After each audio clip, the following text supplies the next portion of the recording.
સુરત કતારગામ પાસે ડભોલી વિસ્તારમાં નવું આંગણવાડી કેન્દ્ર બનાવવા માટે ચાલી રહેલા ચણતણ કામ દરમિયાન એક મજૂરનું મોત નીપજ્યું છે। પરિવારના જણાવ્યા પ્રમાણે મજૂર પહેલા માળી ઈંટું ચડાવતા સમય નીચે પટકાયો। આ ઘટના દરમિયાન કામ કરવાની જગ્યાએ મજૂરો માટે કોઈ સલામતી વ્યવસ્થા ન હતી।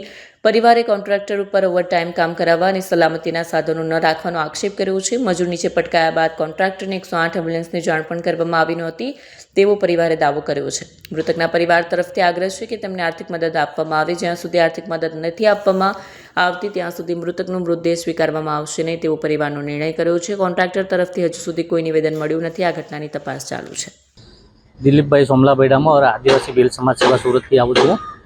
હવે સાંજે અમને જાણ પડી કે સિંગલપુર જ્યાં રસ્તામાં જે ડભોલી વિસ્તાર આવે છે તેના અંદરમાં કંઈ આંગણવાડી બનાવવાનું કામ ચાલતું હતું। તે દરમિયાન આ ભાઈ ઉપરથી નીચે પડી ગયો। કોઈ પણ જાતની સેફટી કોન્ટ્રાક્ટર કે આપી નથી, કોઈ પણ સુપરવાઇઝર હાજરમાં નથી।